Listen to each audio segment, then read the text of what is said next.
I'm going to speak on sustainable money for a sustainable economy. Obviously, what we have today is not sustainable. So I'm going to go into the history of money, what have been more sustainable systems in the past, how they got suppressed, and how we can get back to that sort of model today. Two competing monetary systems have vied for dominance for thousands of years. Money created publicly by banks and money lenders, and money created privately by money lenders or banks, and money created publicly by communities or governments. Money created privately has, at least in its origination, was commodity-based. In other words, it was gold or silver. The money lender had the gold or silver, and he lent it out. And then the money lenders started lending other people's gold and silver that they were keeping for keeping their customers' gold and silver. So in that way, they actually expanded the money supply because it was double counted. It was both a deposit and it was circulating in the economy as a loan. And then they started issuing banknotes, supposedly backed by this commodity gold, but they quickly discovered they could issue up to 10 times as many banknotes as they had gold, because people only came for their gold 10% of the time.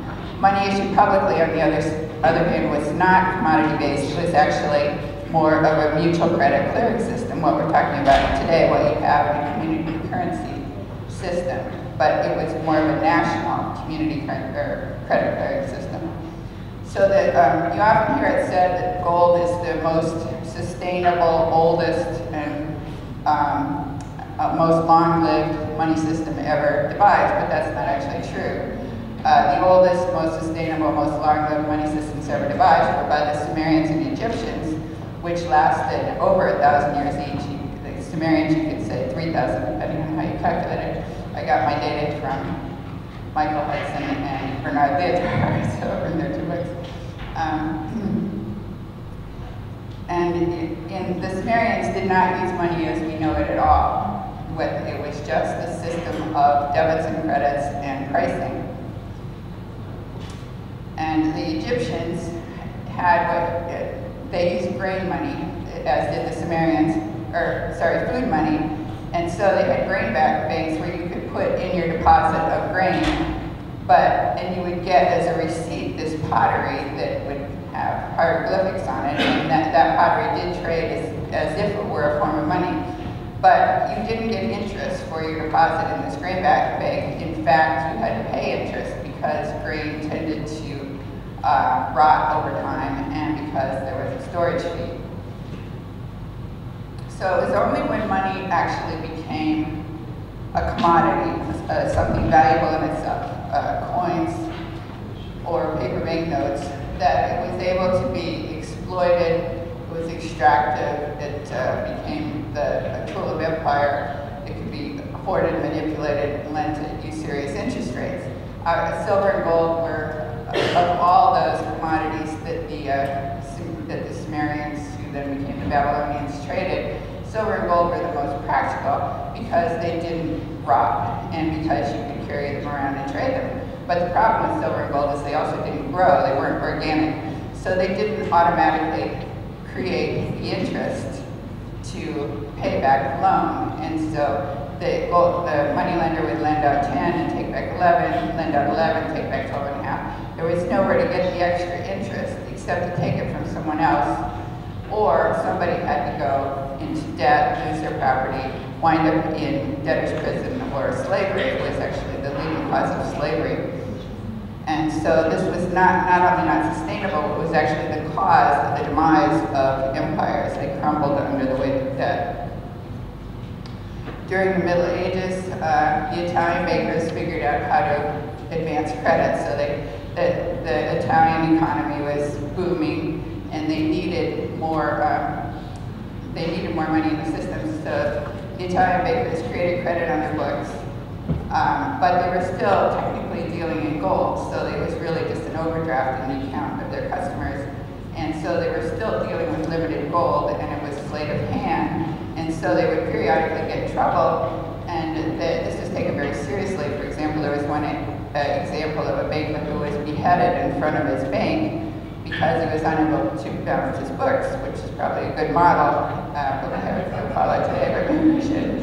This would cause, the economy to collapse and much trouble. So to overcome that, public banks were set up in some city-states, like the Bank of Venice had a public bank, and the Bank of Florence, etc.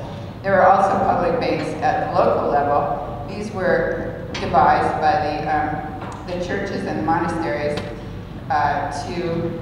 for the poor people. The poor had nothing to post as collateral. I mean, they didn't have land.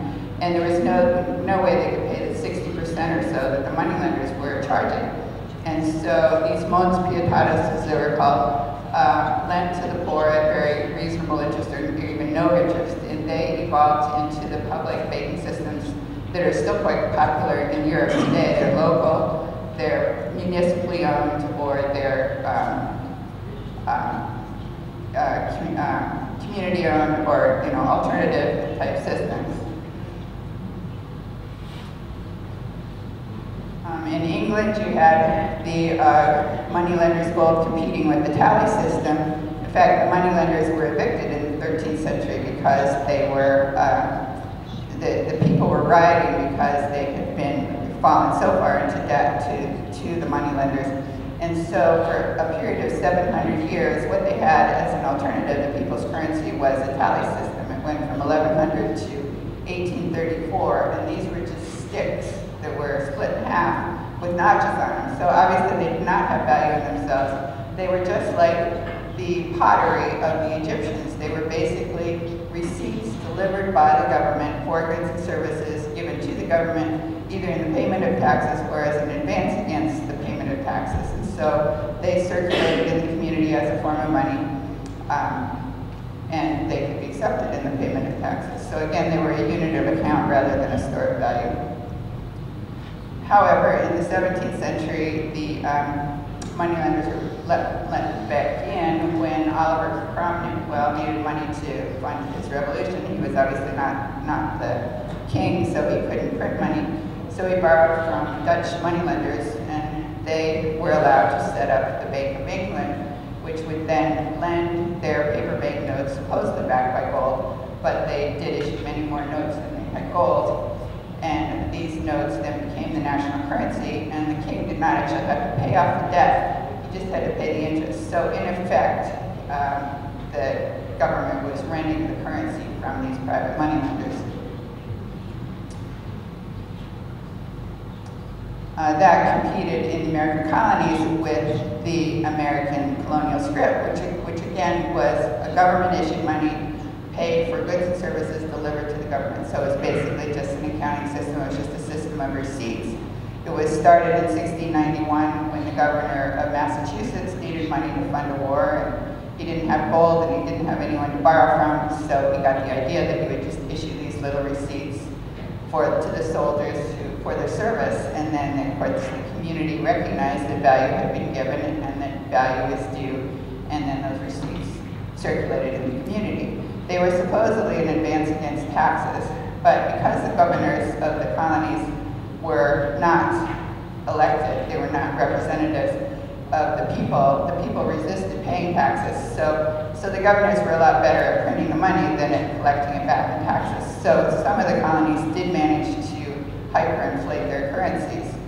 But there was a particularly sustainable system, and that was in Pennsylvania and other middle colonies, but it was developed to its full potential by the Pennsylvanians. They actually had a bank, so it was a land bank. The government would issue paper scrip and lend it into the economy, so then it would come back as principal and interest. And because they were the government, they could pay a little extra in interest. And so there was enough money out there to cover principal and interest. So for example, you could issue 105 units of this currency, lend 100 at 5% interest, spend 5 on your budget, and then there would be 105 out there, which would all come back as principal and interest. You could lend the 100 again, spend the 5 again, it would all come back as principal and interest. You could do that over and over, and you didn't have to inflate your money supply in order to find the interest to cover principal and interest. And of course, the interest went back to the government, which was the people that funded the government. So it was a sustainable public system.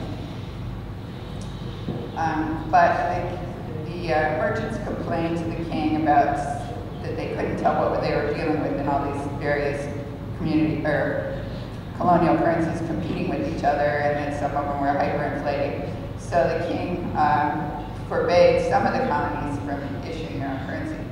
And Benjamin Franklin then made the mistake of going to England and arguing the case for these currencies. And he said what a great thing it was. The colonies were prospering because they had their own currency, they had plenty of money to fund trade.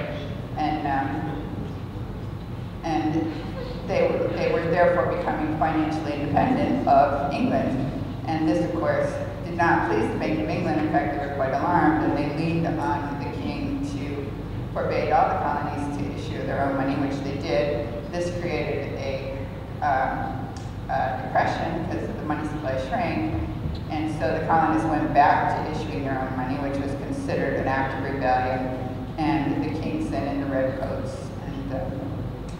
and we had the American Revolution. We won the revolution, but we lost the ability to print our own money for reasons I don't have time to go into.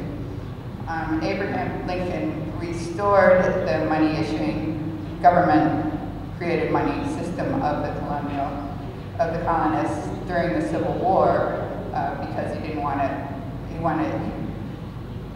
The bankers would lend to him only at usurious interest rates, 24 to 36%.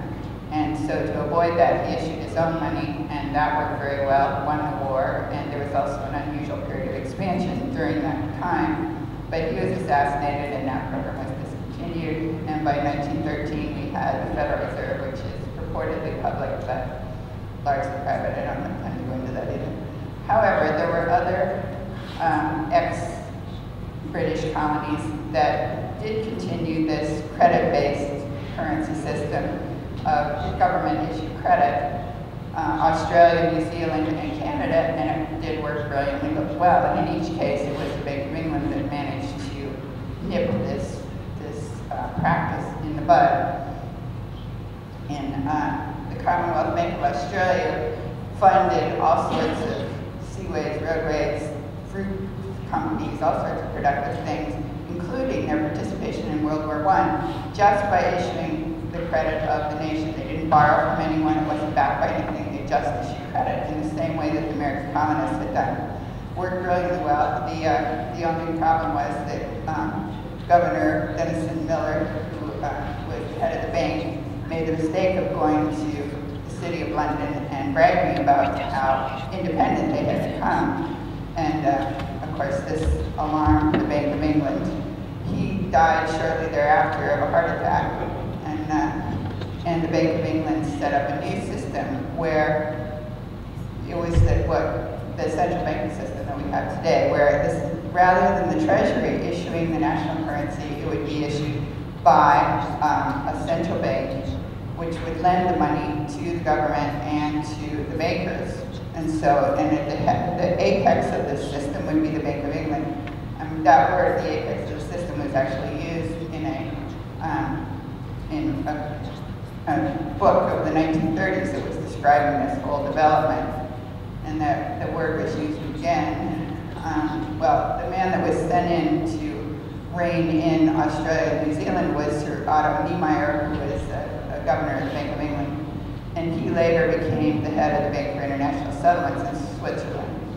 And the apex of the system also moved to the BIS. So the implication is it was the same system and just moved over more discreetly into Switzerland. In 1966, Carroll Quigley wrote in Tragedy and Hope.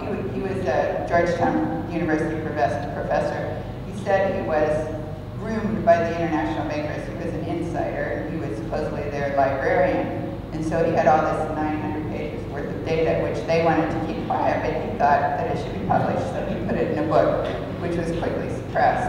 But in it, he said, the powers of financial capitalism had another far-reaching aim, nothing less than to create a world system of financial control in private hands, able to dominate the political system of each country and the economy of the world as a whole.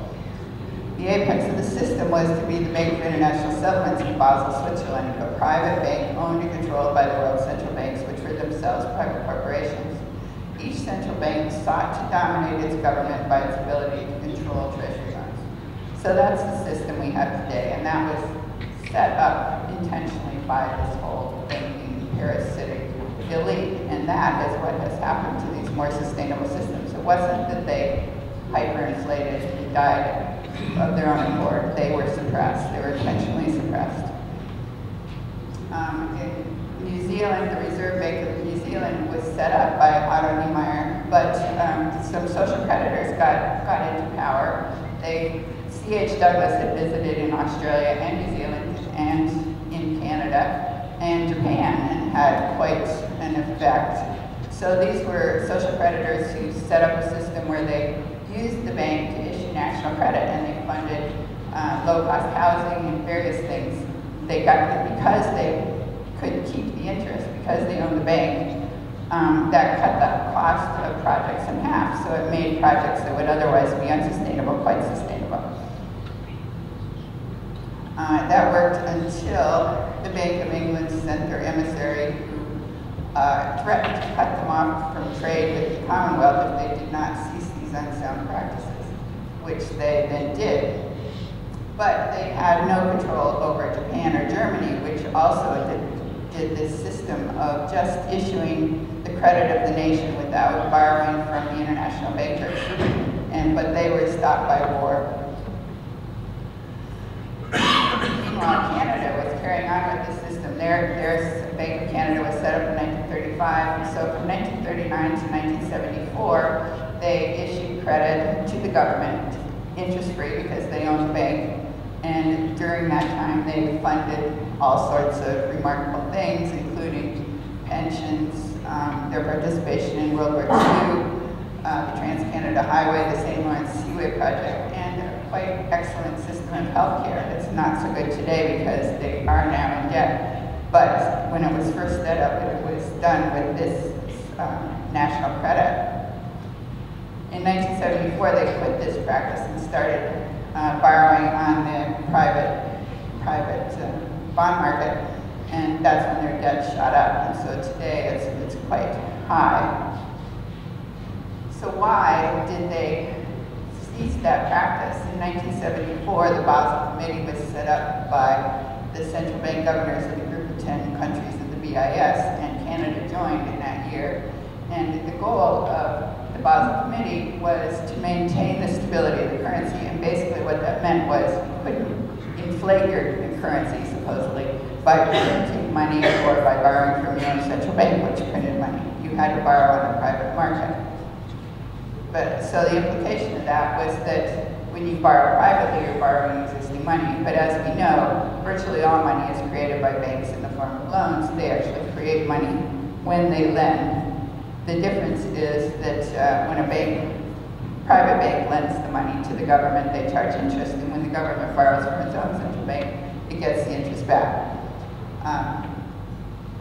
And the problem with the whole interest system is that the banks create the principal, but they don't create the interest. So there's nowhere to get the interest except to borrow from somebody else, or for somebody else to go into debt. So you have this giant pyramid scheme where it takes more and more debt to sustain the system until it finally collapses. Obviously unsustainable. This is a chart that was put out by a group that was arguing that Medicare and Social Security, the entitlements, so-called entitlements, are what are killing us. But you can see that what is killing us is actually the interest. It's that big yellow triangle at the top.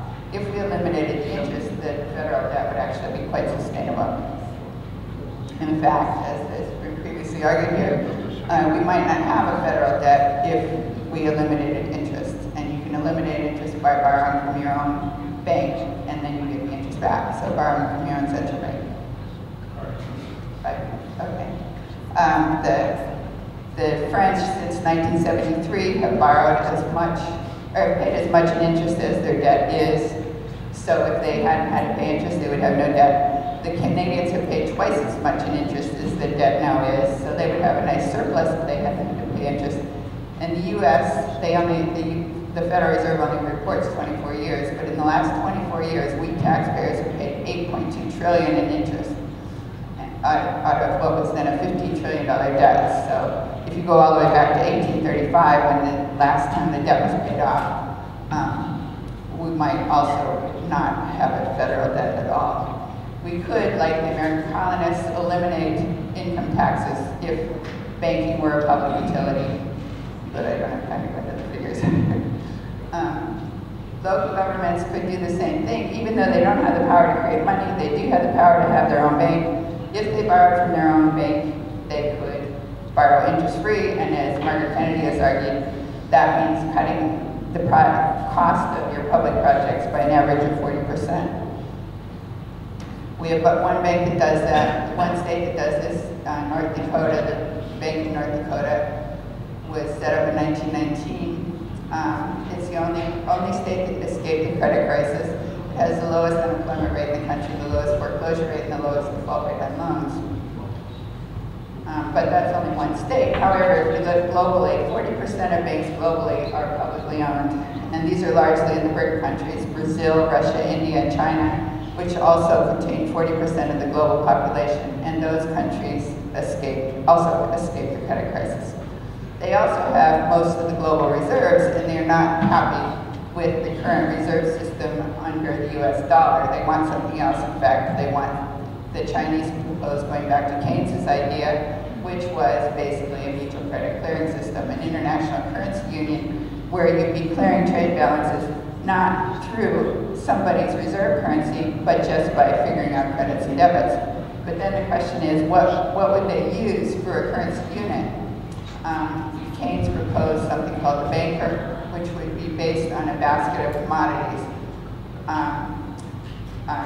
Ross Jackson wrote a book called Occupy World Street, where he said that the problem with the basket of commodities is that commodities all rise and fall together, so it's not really a true measure of the value of the currency. Plus, it's really not relevant to what people need, goods and services that people actually use. Most people don't buy silver and gold. So he proposed a basket of currencies, but it seems to me that a basket of currencies is also sort of in flux. They're all valued against each other, so you still have this fluctuating ocean of prices. That's the reason we have this $1.5 quadrillion derivatives bubble, because everybody's trying to create some stability in this floating sea of exchange rates and interest rates and things that just aren't stable. Unlike the Sumerians, who fixed their interest rates for hundreds of years and fixed their prices for hundreds of years at a time. So then another possibility is green energy units, which has been discussed here. It seems to me the problem with that is that it is basically a commodity, even though it's a better commodity than gold, but it just seems to me a bit limiting. Doesn't really reflect the value of the currency. Another possibility is a consumer price index, but those are a bit manipulated. There are also indexes based on purchasing power parity that are quite sophisticated now. It seems to me that those might be the ideal measure of the value of the currency, a way to compare, to have a yardstick comparing the relative value of currencies that's not based on international speculation, that eliminates all those other factors that aren't relevant to the actual value of what the currency can buy in the economy. So if we did all that, we would be back to the mutual credit clearing system of the ancient Sumerians.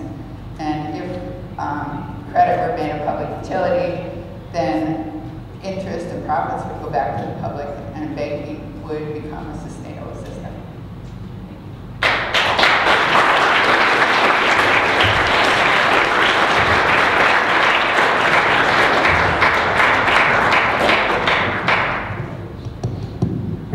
Thank you very much for your presentation, and particularly for the historical overview. It's very, let's say, interesting to realize that at one time, money has an old history. And secondly, the movements along history and our recent history, so in particular the colonial period you have mentioned from the UK and so on, the British Empire. So thank you very much for that. So I got the information, okay, that's fine. Yeah, well, please, yeah. That Asa Anderson will be online in some 3/4 of an hour or somewhat less. So we have time to shift your presentation to Professor Hödel. Introducing him is well known as Professor of Economy, has been Director of the University of Wuppertal and of and as well as among others, Vice President of the European Academy for Sciences and Arts in Salzburg. Please, you have the floor. Thank you, Mr. Chairman. I have been asked to give some critical views on the concepts which are to be discussed today and tomorrow. And I must confess that the critical view will not be very strong on those concepts discussed here, with which I am a bit familiar, for example, from the book of Stefan Brunhuber and other publications. So, for this reason, I will switch mainly on the global financial system, and here especially the role of the dollar, which is the unipolar currency system which dominates all national and continental currency systems. And my target will be that we have to switch from a unipolar currency system existing now and having been also in the 19th century anchored by the pound, the British pound, which is now the US dollar. We have to switch in a multipolar system, and then we get room also for regional or smaller complementary currency system, which otherwise would be, in most cases, be destroyed by the existing unipolar currency system. This is my thesis, and I will elaborate it a bit, starting from the fact that the existing unipolar financial market system is not only dominated by the US dollar, but it is also taken over by the European system of the euro, so that the cooperation between the US system and the European system is quite narrow, and they are both playing each other, but there is a predominance of the US currency system over the European system, which means that what happens actually in Europe is mainly the result of the system in the United States, and by dominating all global financial markets, the world financial system.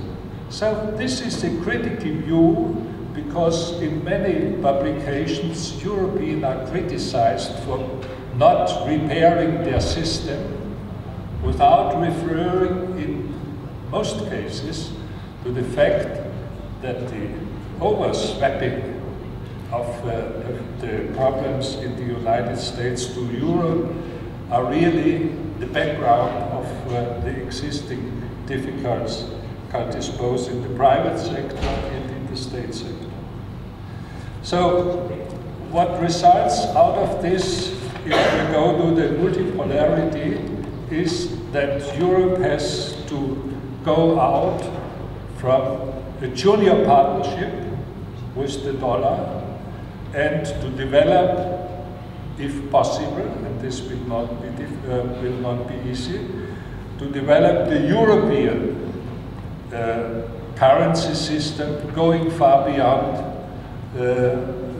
do the existing, for example, the banking union, which is discussed now, but also the role of the national debt management and private banking management and so on. So the US model has come to the European economy not only in the financial sphere, but also in the state debt management, and additionally also in the private sector, in the productive sector. We have the well-known financial steering of productive activities also in Europe, which is usual and adequate for the United States. So we had to go out more or less to be one counterpart in the multipolarity system in the future, and I will later on refer to Japan and to China.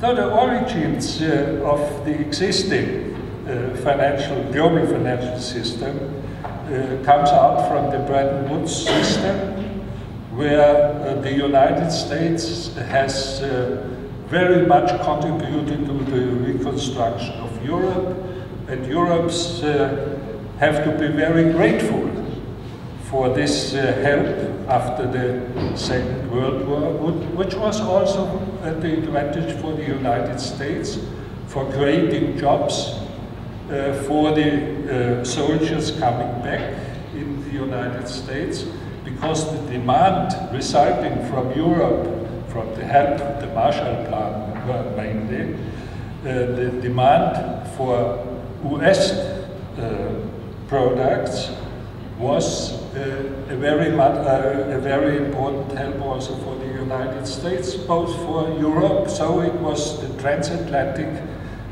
cooperation which was very well functioning.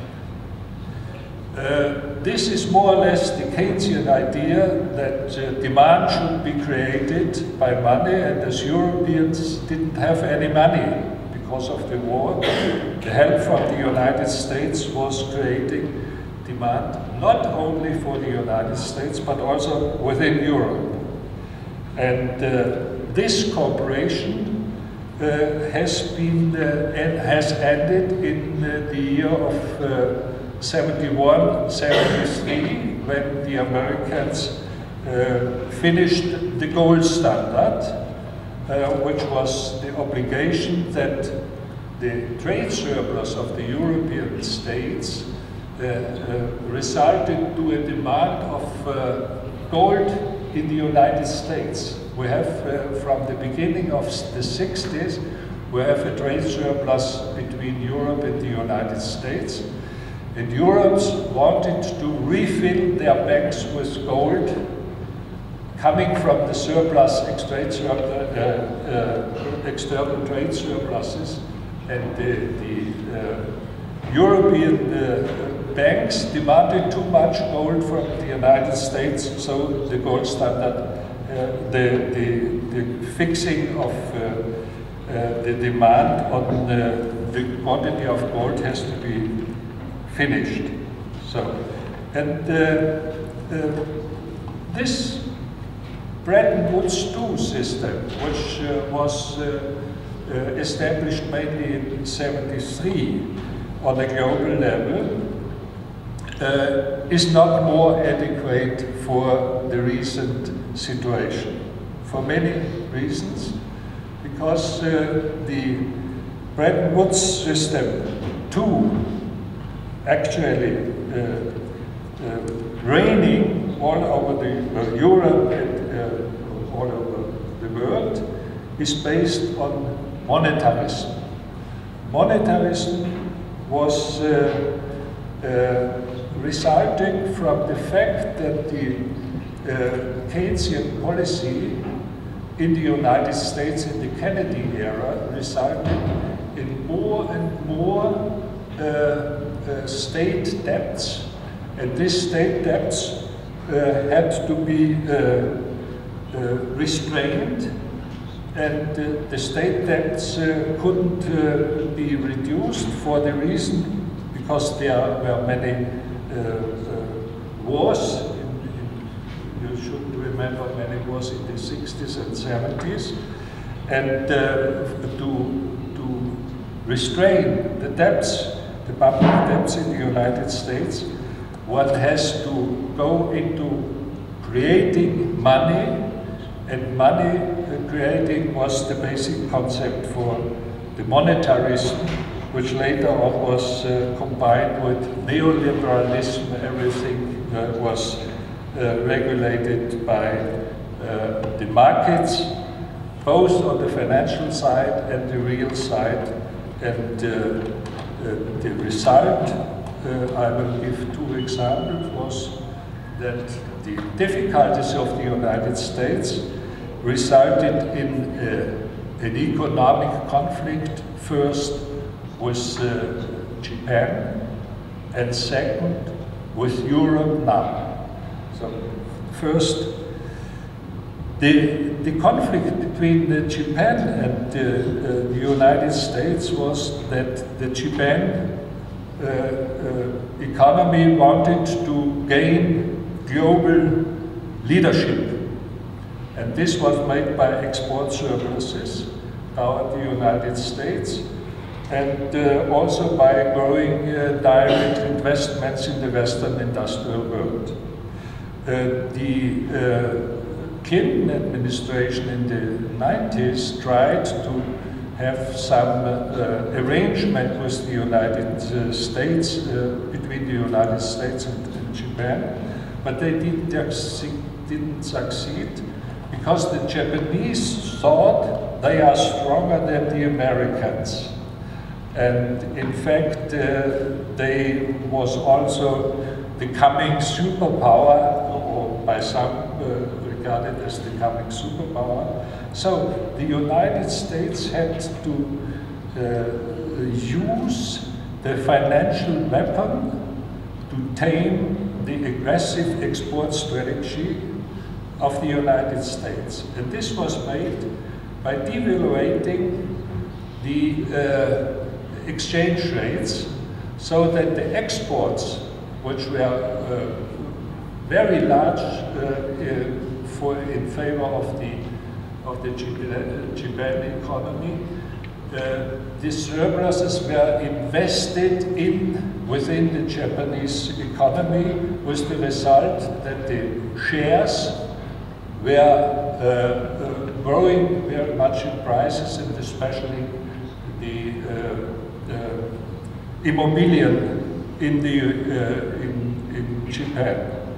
But when the export didn't bring so much money as expected before, everything broke down in the Japanese economy, and the Japanese economy in the 1996-7 broke down and couldn't recover until now.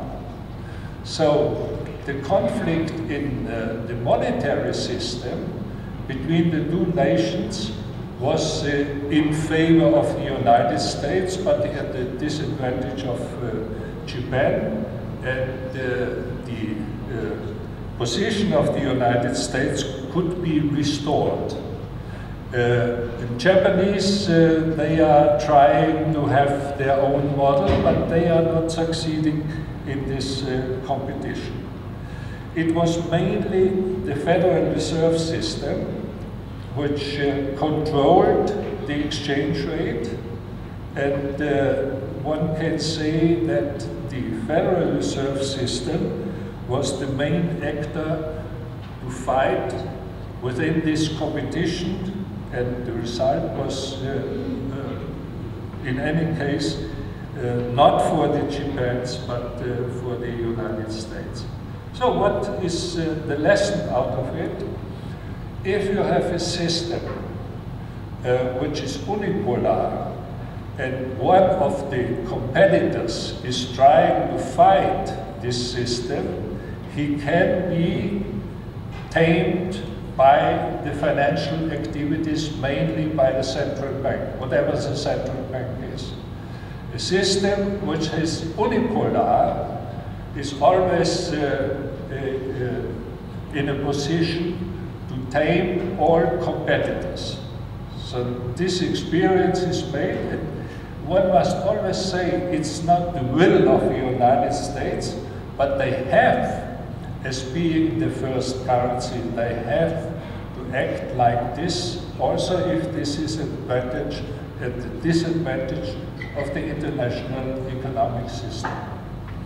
So this is one example. And what is actually more interesting maybe is what happened with the European Union and the European financial system.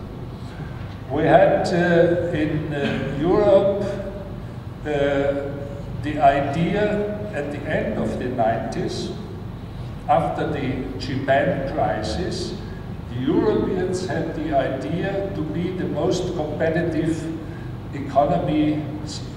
Knowledge-based economy was the term of the European Commission, to be in the world. So then they started the Lisbon strategy in 2000, and the background of this strategy and the idea of the Europeans to be the first nation globally was the weakness of the US dollar in the consequence of the Japan conflict, which was in favor of the United States, but the United States were weakened also from the consequences of the former Mexico crisis, which is another smaller conflict at the global level. So Europeans had about the same idea to be more competitive than the United States as 5 years before the Japanese had. So, and the fact was that the United States, the Federal Reserve Bank, has to take some measures to tame the European competition. In a unipolar system, you have always this same pattern of conflict, and what happened is aggravating the relation between the United States and Japan is that Europe has a very large saving surplus. And the saving surplus, after the currency introduction of the currency union, went first to the south of the European nations.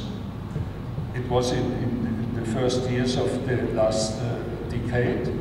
And the second was the transfer of many savings to the United States, where European banks bought bad papers.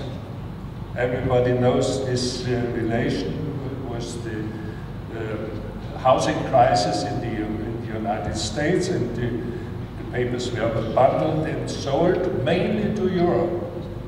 And when the bundling of these bad papers came out, it was mainly Europe which was hit by the crisis in the United States. The crisis of the United States was compared to Europe less than in Europe, and there are two lines in Europe which were especially hit.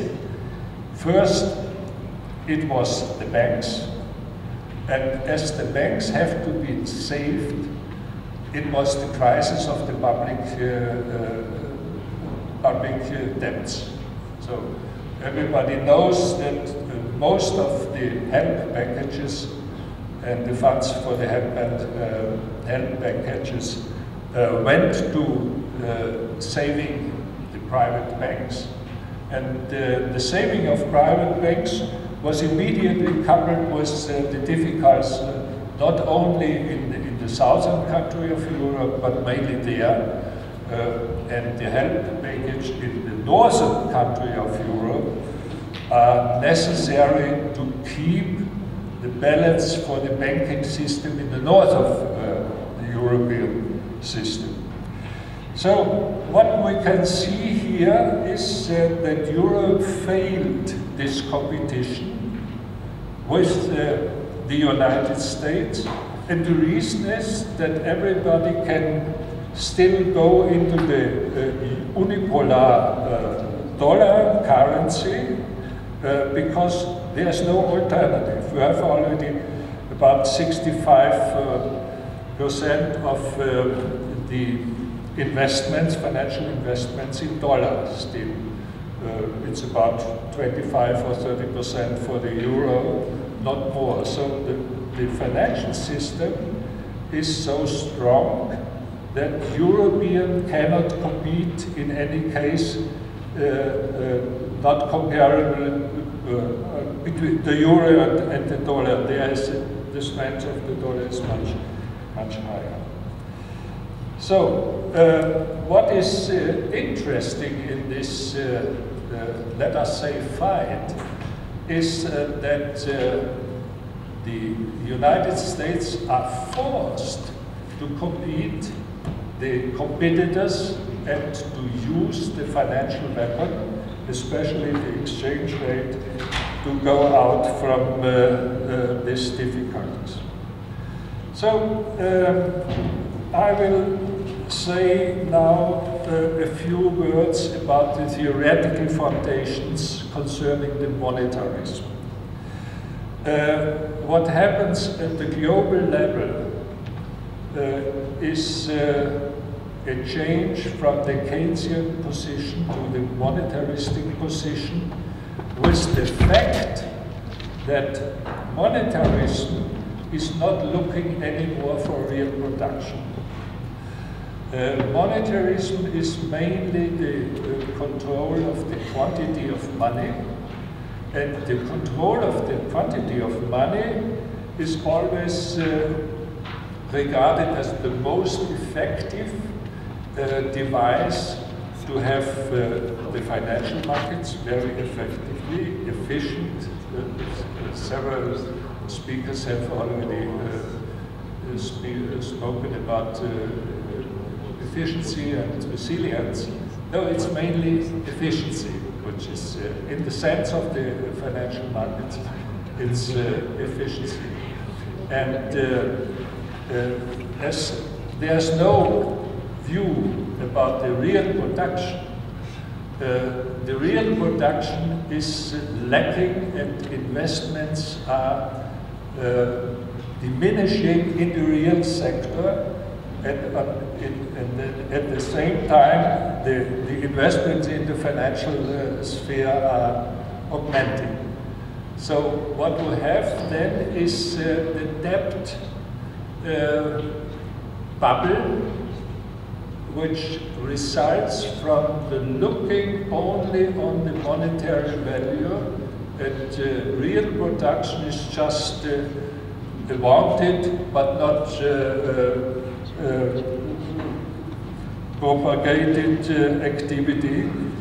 For the United States, it's interesting that they have not so much invested in the real sector than in the financial sector, but everybody goes into the dollar, including the OPEC countries. We have an upstream flow of financial means down the dollar, also coming from the third countries. And this is enough to be strong. At the same time, in the United States, you have a very strong import surplus coming mainly from China. And this import surplus is above all ordinary products and commodities. For the lower people, and in this context, the American real investments are going mainly in high tech, and on this level, the United States are very competitive, but not on the broad lines of the spectrum of all commodities. So the surplus for the Chinese is a real consequence of the production structure in both countries. So what is the fight now, or the conflict on the financial market system is between the US dollar and the Chinese currency. The Chinese currency is now making some coalition, and they are still at the beginning, with the Japanese currency, and they form some kind of coalition against the dollar, and the euro is behind the dollar but doesn't play a big role now. So the conflict is mainly between China and the United States, concerning not only the commodities but also the financial markets. And what I think is the only possible way to come out from these conflicts is some arrangement between the Chinese and the United States currency. And if this conflict is regulated in some orderly way without an economic war, which was called by Summers, the famous theoretician and advisor of the Clinton administration, he spoke of a war between the two countries. If we prevent this war and this conflict, we have to switch into a multipolar system, which consists of, I think, in the next decade, 4 currencies: the dollar, euro, renminbi, and yen. So these 4 should have a competition on the level of the financial markets between them, and if this competition, which is bound to devaluate the United States currency a bit, it will lose of importance, the others will gain, and this competition will give room for alternative systems, regional systems, which is the subject of this conference. So the main point is, if we have still a unipolar currency system, the implementation of alternative systems and complementary system is much more in danger than to have a multipolar system which gives room on the regional, sectoral, and the smaller level, which I find could be a good combination between the global reorganization of the financial system and the regional and sectoral concepts which have been in the center of this conference. Thank you very much.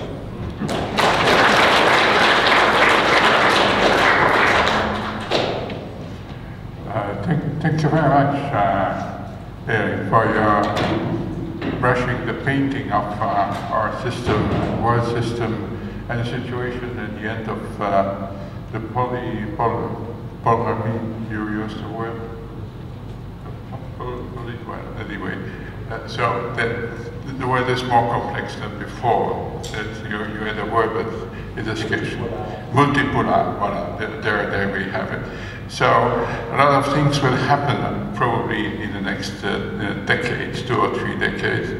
And so I'm not so sure that China will be in the position or remain in the position it has today. But anyway, thank you very much for the painting. You have been brilliantly exposed. Now,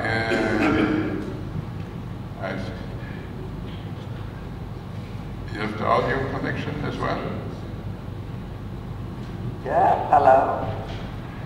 Hello, you hear me? I certainly do. Good afternoon. Is that okay? Yeah. Yeah. Is it working? Yeah? Well, okay. So, dear Hazel, thank you very much for being with us. And you might remember, yeah, okay. You might remember that we met in Brussels at the European Parliament a few years ago. So anyway, thank you very much to be with us. Asa Anderson is quite well known in the US, and as a futurist, an economist, and an iconoclast. I hope this is correct.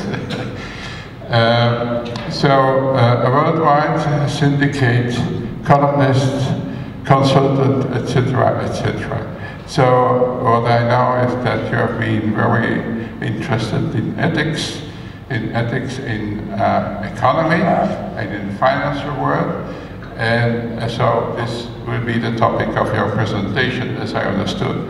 So to the audience, we will have questions and answers after your presentation. Yeah? Is that okay for you? Really? Yeah, absolutely. Okay, the questions are not only for you, but the other two speakers we have been advanced in the program. But anyway, so please, you have the floor. Thank you. Thank you very much. I need you to remove the chat box. Oh, there we go. So anyway, it's wonderful to be here in Split with you all, and to know that this is in honor of Nikola Tesla.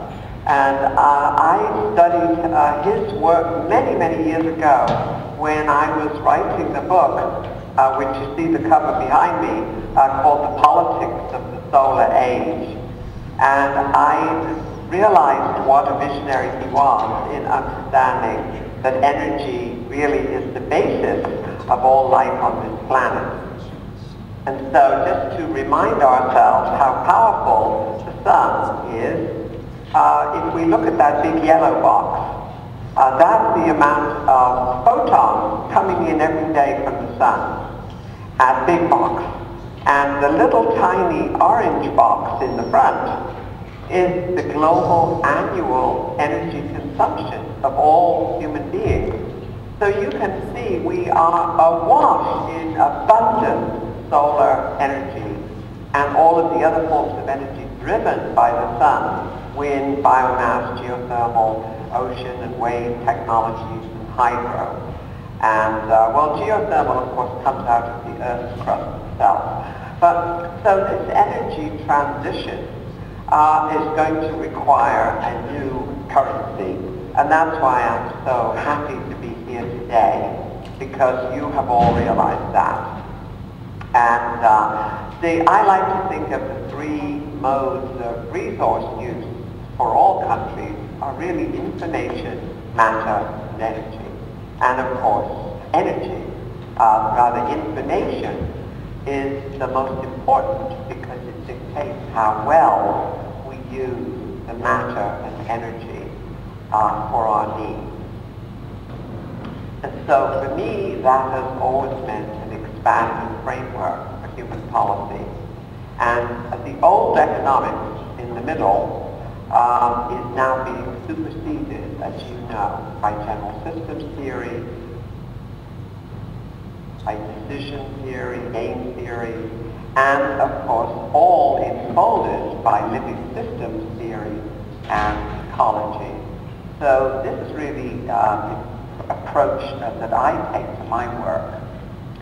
And so I have been critiquing for many, many years the economic model of development based on gross national product, and pointing out that it didn't take into account all the social and environmental costs. So I have been arguing for many years for a net GDP, and at last we now are finding many new models, and this is very encouraging. Even deeper is that we humans are beginning to understand the role of money and other mediums of exchange. And this little diagram, as you know, we started off in the pre-industrial societies with money based on clay, tablets, and shells, and cattle, and metal tokens. And then the early industrial period, where silver and gold came in, and then the later industrial period, where the gold standard-based money was designed. But of course, it didn't work because there wasn't enough gold to back all of those currencies. And so today we have a crisis of fossil fuels industrialism, which really crashed in 2008. And we realized that it was the crisis of a whole system, not just the fossil fuel energies, but also the floating fiat rate currencies. And so now we are going beyond those systems and realizing that we can design many new forms of currency. Some will be pure information-based trading systems, such as we're seeing now currencies simply like Bitcoin and Ven, which are purely digital currencies. But also, to peg a currency for international use, it will be very advisable to peg it to energy, to kilowatt hours, hopefully generated electricity using solar and renewable resources. So let's remember that there always have been two ways of transacting. There has been the lower half of that diagram, the older traditional economies, which are based on cooperation, barter, mutual aid, pure information-based transactions. And we humans always love to trade and exchange with each other.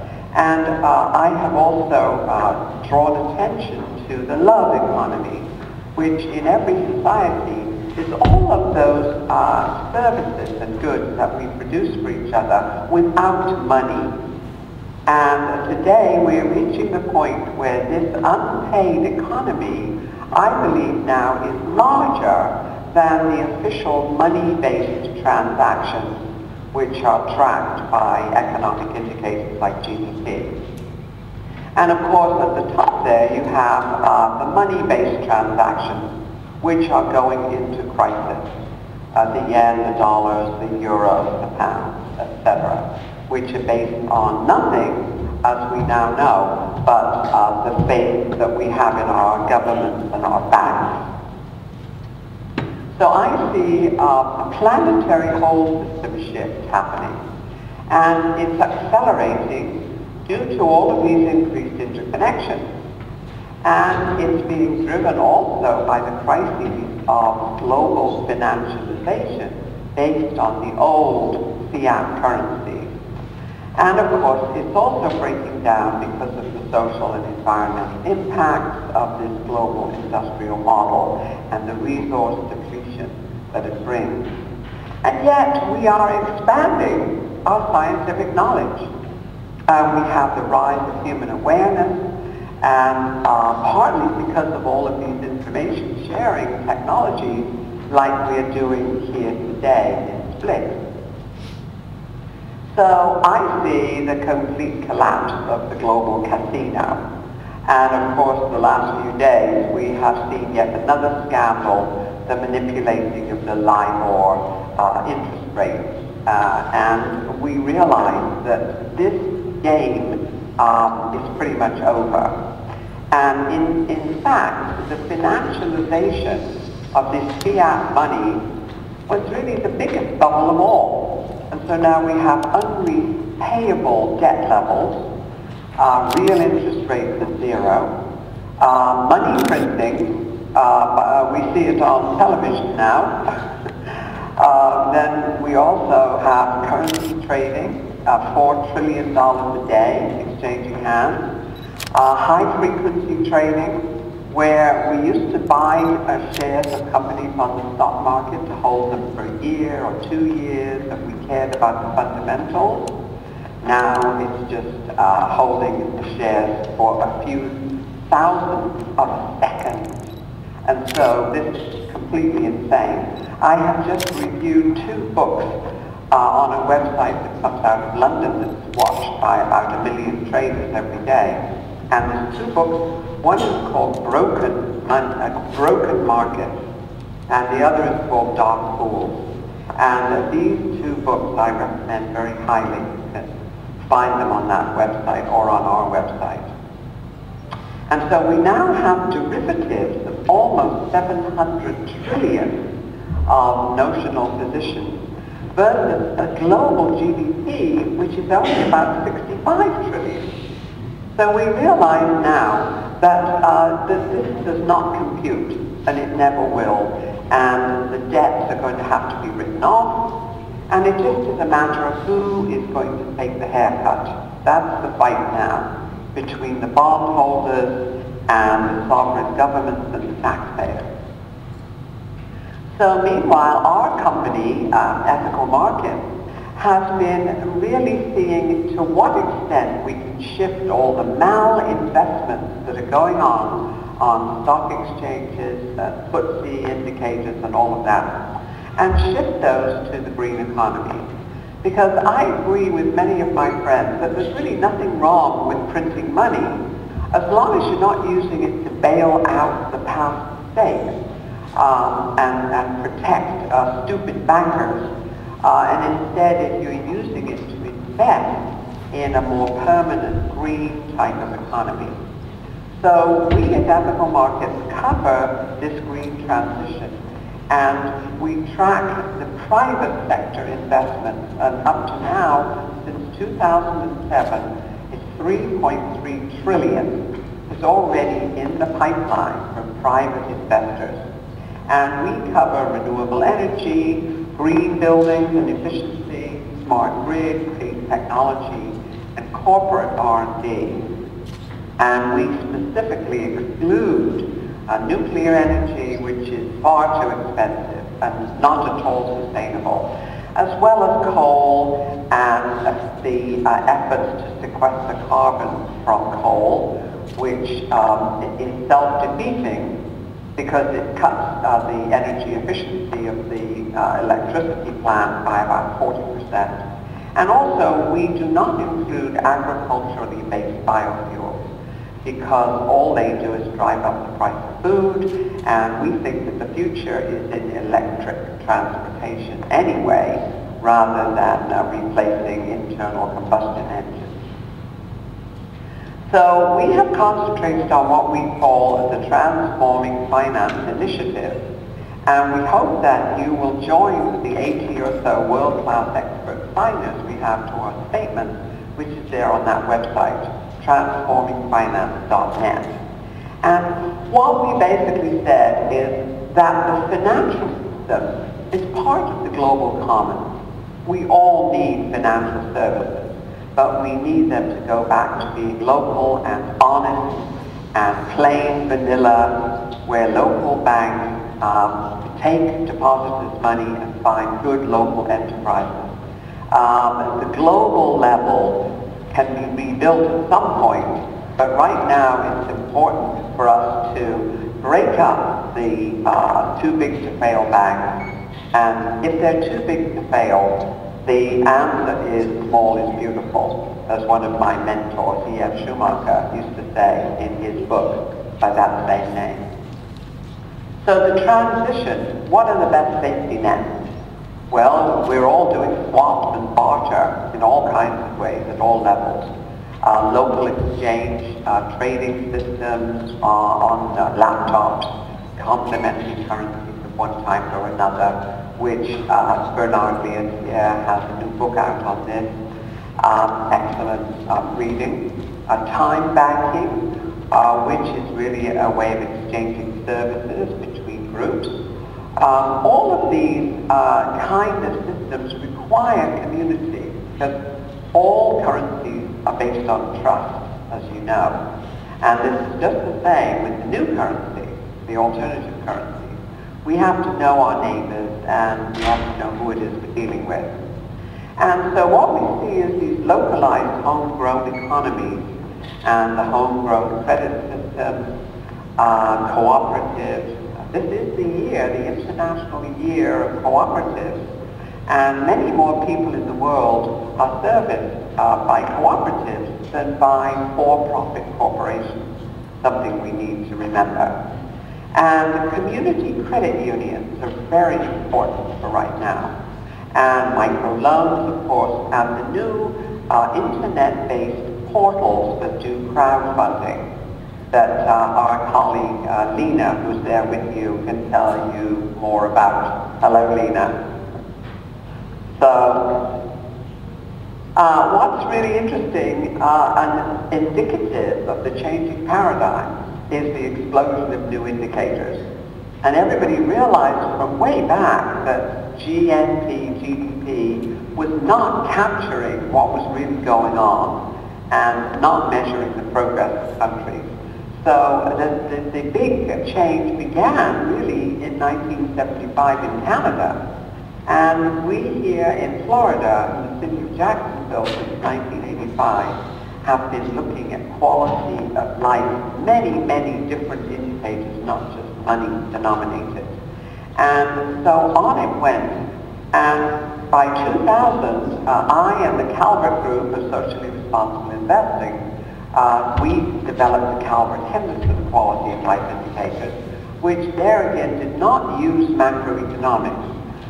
We had 12 indicators of quality of life, and we used a multidisciplinary approach, not just trying to turn everything into money coefficients.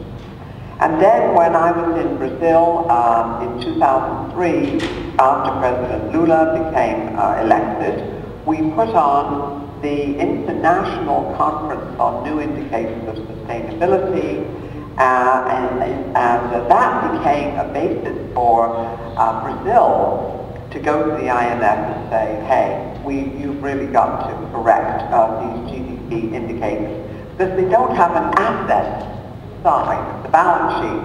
So they make countries look incredibly indebted because they're not carrying the valuable assets which were produced from those public investments, which would cancel out a lot of the debt.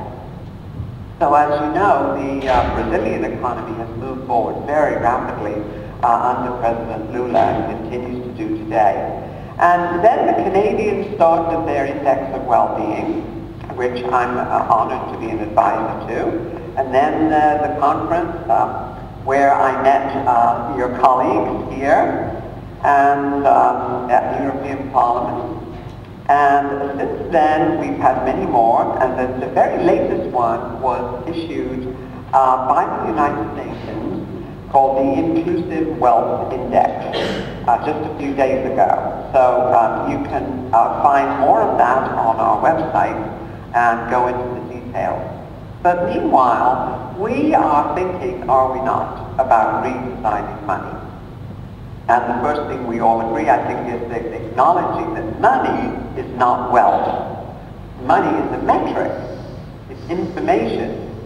And so what we really need to do is to end the fractional reserve banking system, which allowed private banks to create money practically out of thin air through lending.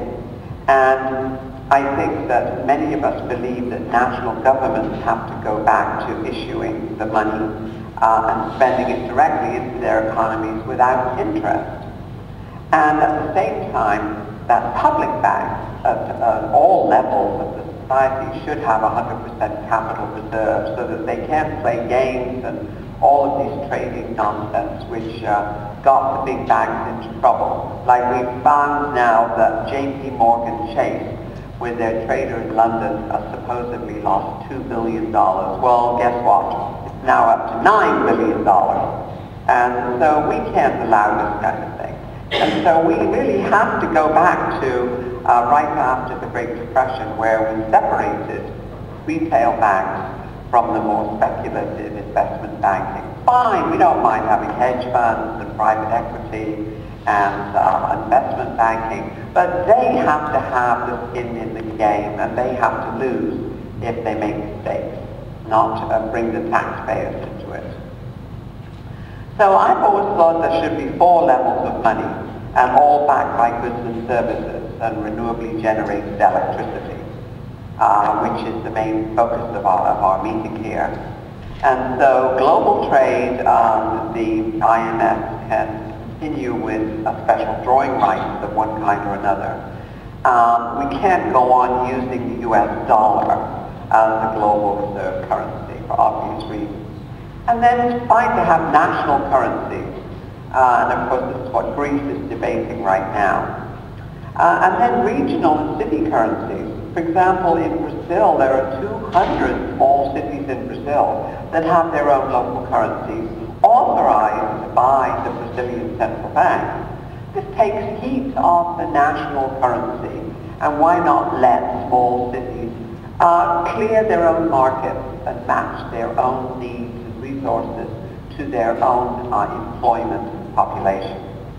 And then, of course, community currencies at the very local level and credit systems for communities, as well as all these new ways of doing things, crowdfunding. We have a page now on ethicalmarkets.com covering the big debate that's going on now about crowdfunding, peer-to-peer lending programs, all of that kind of thing done on the internet. So, to capitulate, the redesign revolution is from scarcity, given by the economic model, to abundance. All those free photons coming in every day. And yes, we do have to invest to learn how to collect them a little bit more efficiently than nature does in green leaves, but basically after that, of course, the fuel is free. And the nice thing about a redesign revolution is everybody can and must contribute. And so we're getting new governance forms, more participatory democracies, the new currencies, the transition towns, all of this new stuff. Ecological agriculture, farmers markets, like in our town here in Florida. We have, a thriving farmers market because we are surrounded here by small farms producing vegetables and fruit. We like to have them fresh. And eco-design products, and basically the idea of biomimicry, a very influential book which was written in the 1990s by my partner and colleague now, Janine Benyus. And this is innovating based on really understanding how nature has innovated successfully over the last 3.8 billion years. And so basically we're talking here about developing countries leapfrogging over the old industrial design and going straight to the solar age. So thank you so much. I hope we have time for some questions. And again, my greetings to everybody. I hope everybody's having a wonderful time, and I look forward to getting the proceedings from this conference a little bit later. Thank you.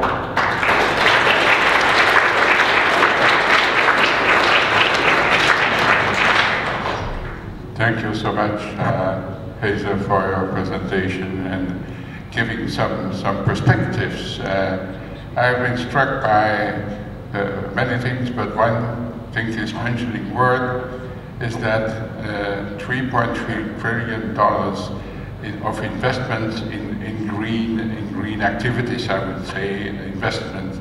This is, I think, a real perspective for what not expected 5 or 10 years ago. This is something very significant. Well, there are many other things to say, but thank you again. And I open now the floor. Let's start with questions to Hazel, if you don't mind. So, who is going with the first question? There's someone. So, we hand over the mic, then the question comes.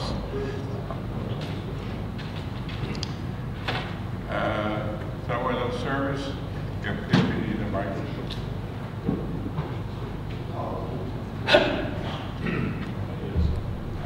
So we get more light.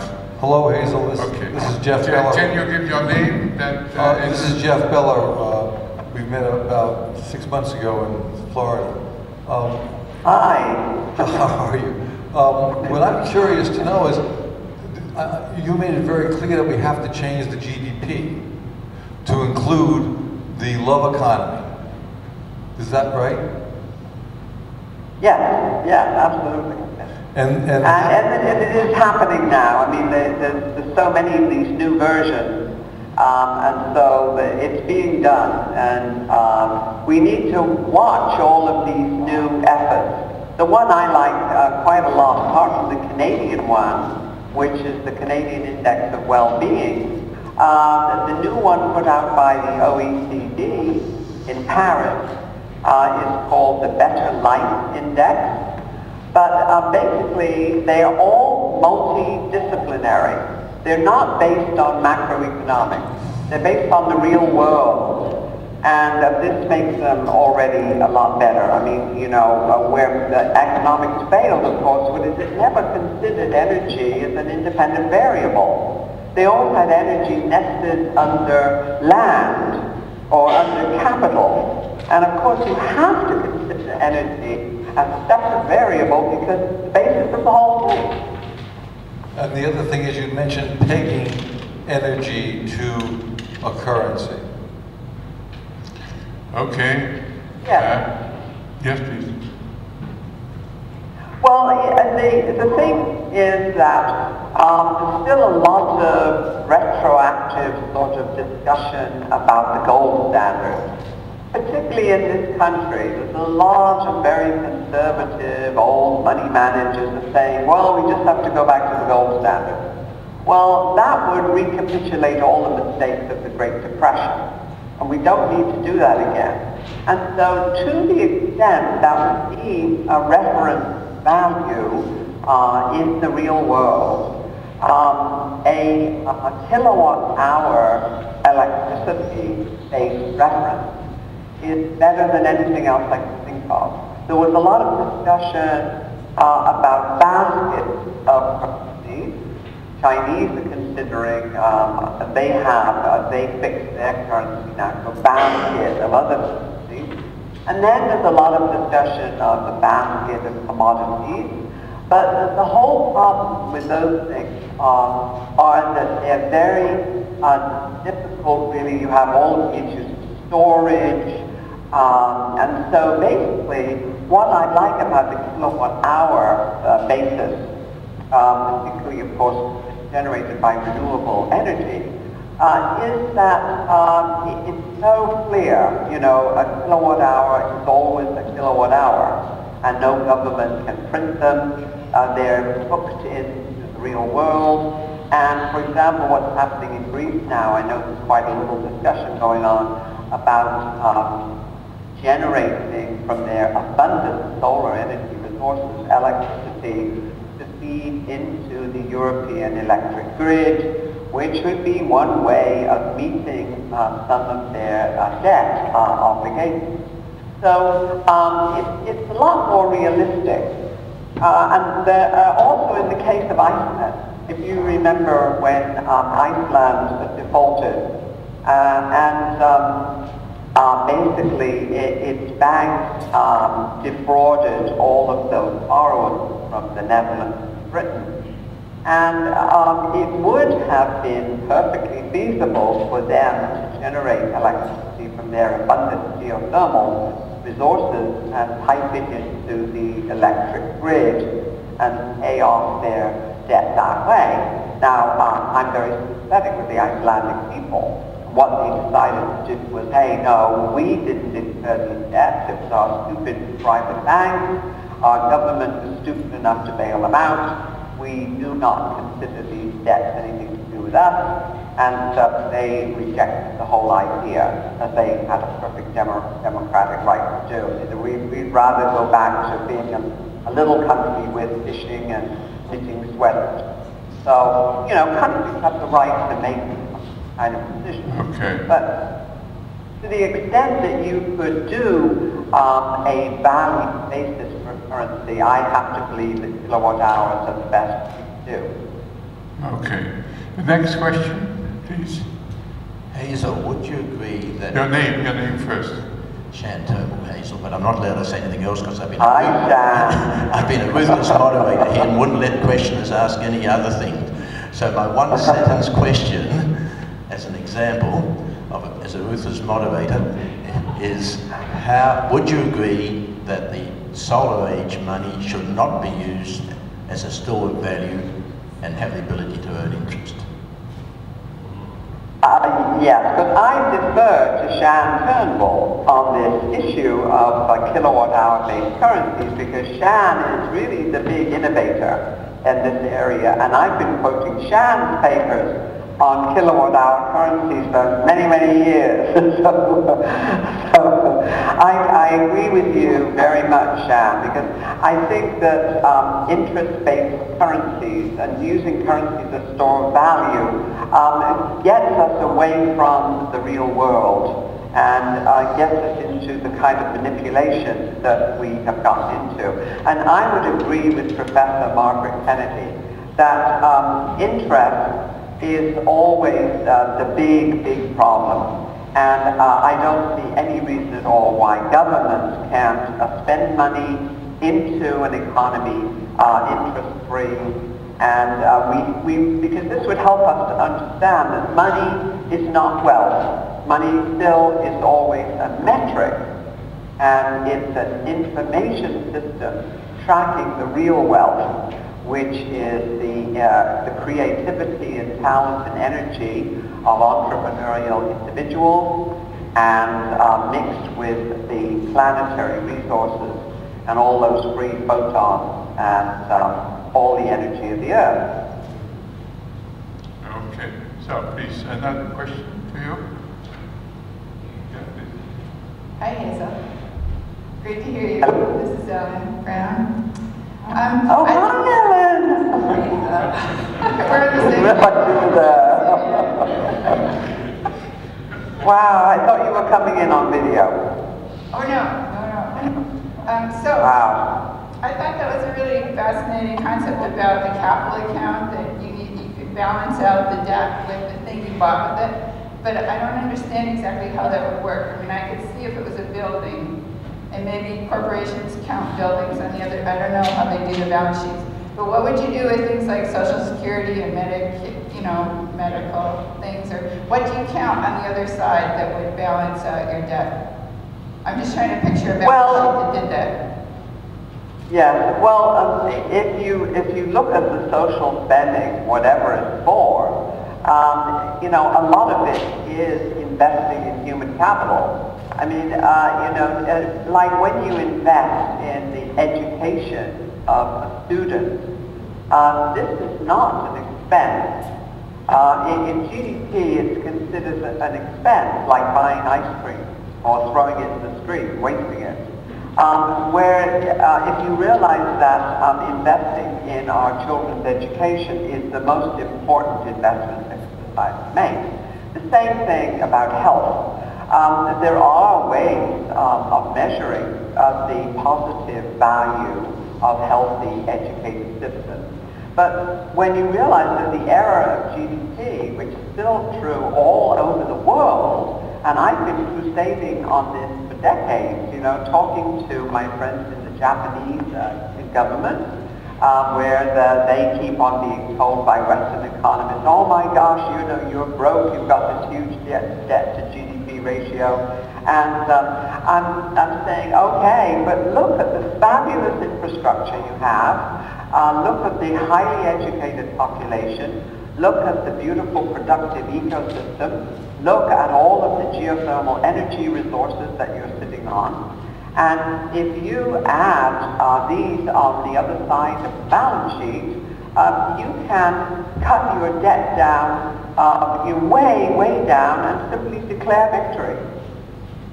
And so it's true also with Ireland. I was doing some seminars in Belfast a couple of weeks ago, and the Irish people, they got into exactly the same problem with GDP, because their sovereign bonds, all those bond traders, look at one thing, the debt to GDP ratio.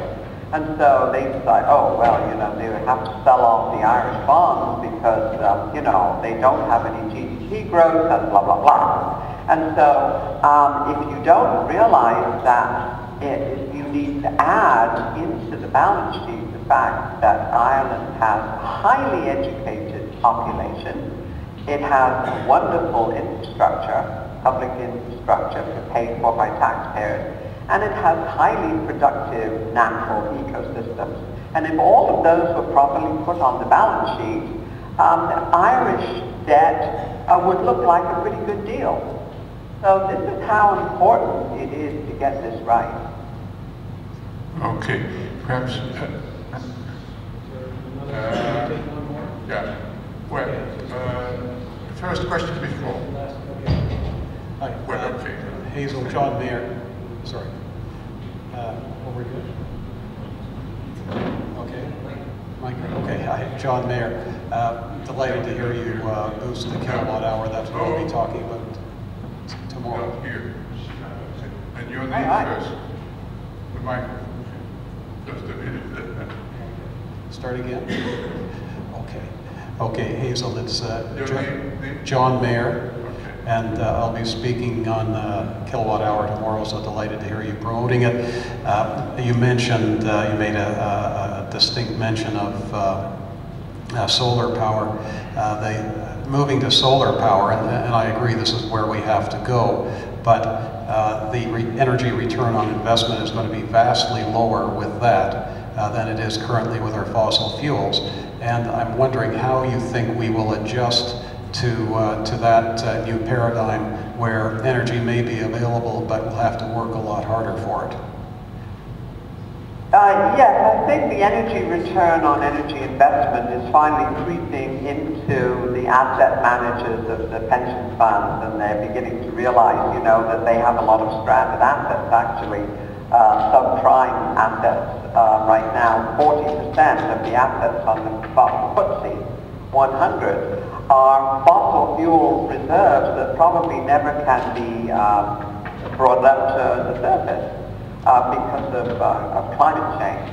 And so the big thing about fossil fuels, as we all know, is that they give you a really big bang for the buck and allow enormously large systems to develop. And what will happen, I think, as we use a suite of different energy, renewable energy sources, which are appropriate to each country, is particularly true in developing countries where they can never afford to build nuclear plants. They can never afford big centralized coal plants and oil plants and huge transmission lines. That's really the 19th and 20th century. But instead, they will have to have more decentralized systems and much more locally generated resources, whether it's rooftop solar, local wind generators, wave power and ocean currents, using low-head hydro in their rivers, so on and so forth. So it says to me that these energy systems will be more decentralized, and the good thing about that is they are much more democratic.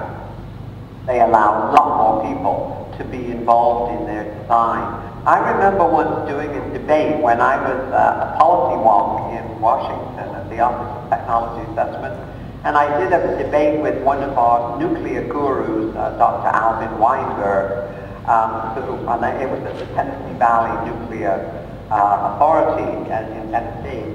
And I was asking Dr. Weinberg about whether he didn't think that nuclear power was actually unconstitutional, because there was no way of even members of Congress understanding how nuclear power actually works and what to do, of course, with all of these high-level wastes and so on and so forth. So basically, the more centralized and higher sort of energy bang for the buck you get at the front end, like with a nuclear power plant, the worse you are in terms of democratic participation and in terms of effect on the environment and health further down the line. So I'm looking forward to the day when we have more decentralized and local diverse energy supply. Okay, thank you. A last question to you, Hazel, but also to the other contributors and panelists here next on the floor. In one of your last slides, you mentioned in the process of coming the participatory democracy. So this is fine, I do agree with that. However,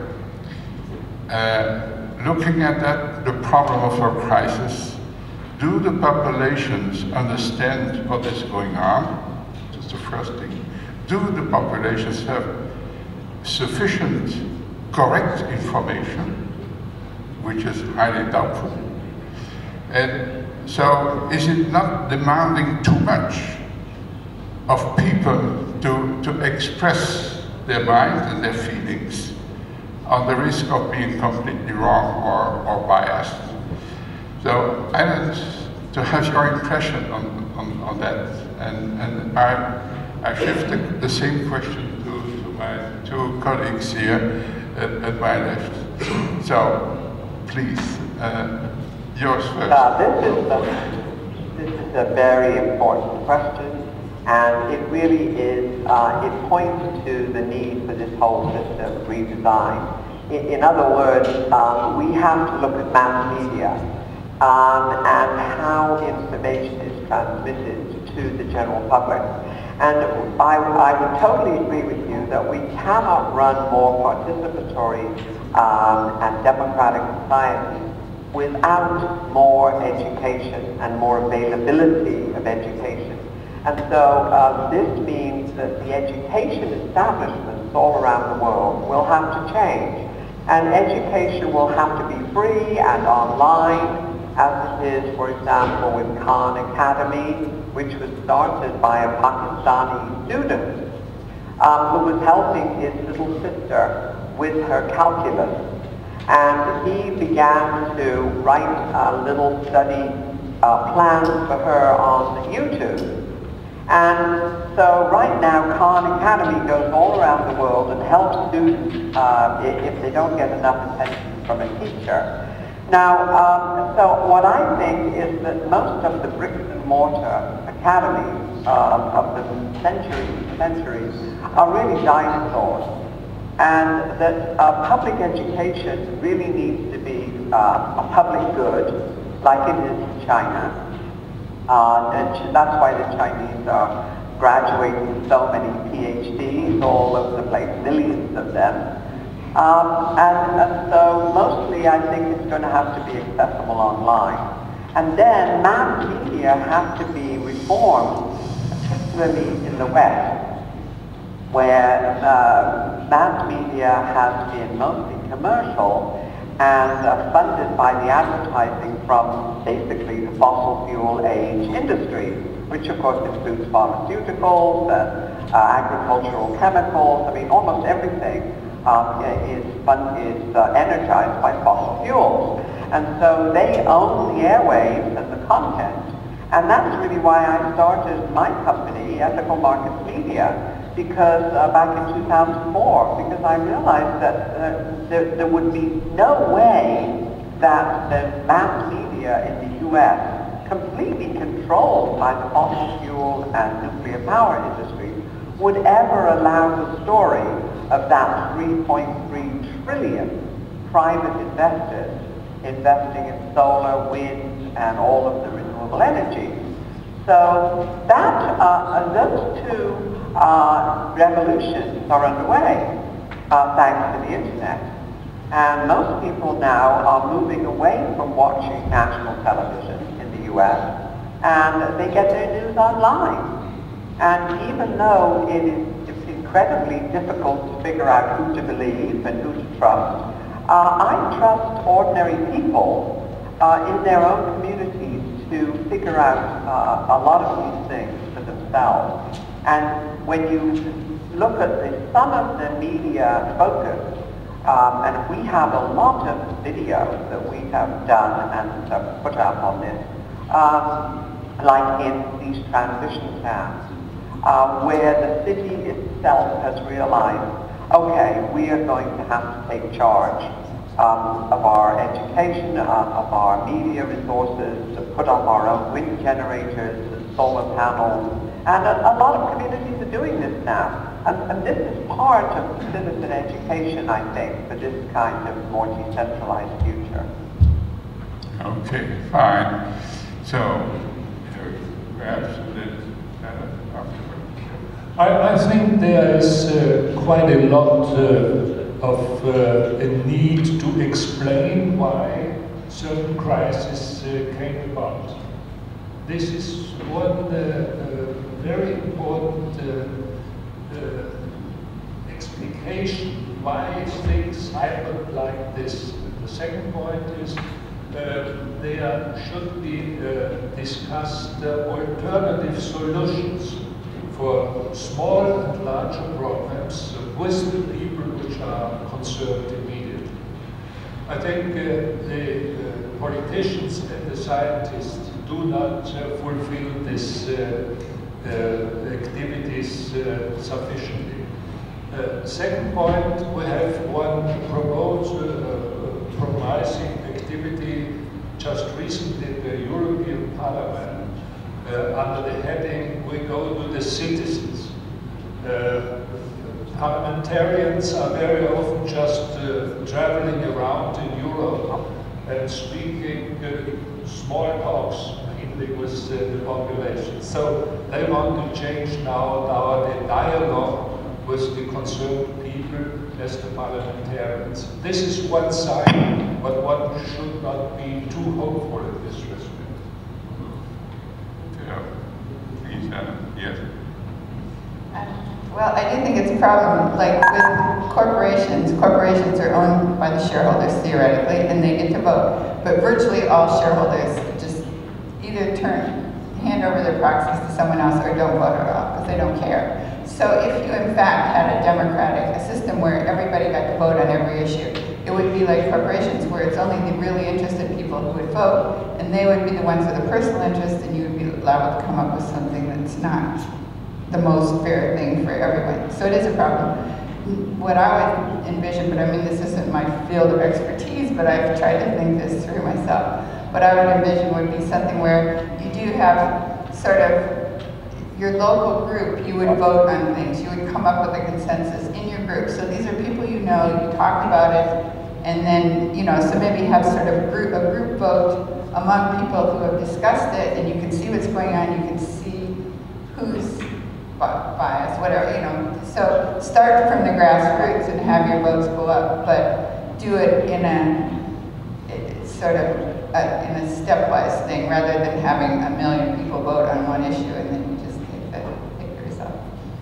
Okay, so we are in the end of our session. So one thing is sure, it will take some time to get the maturity of all of us all together as societies. I hope that it will happen in time. So thank you very much, Isabel, for your participation down from or far from Florida to be here with us at the Adriatic region. Thank you very much once again. I hope that another occasion will come up sometime. Also, thanks for the brilliant contributions. So you escaped questions.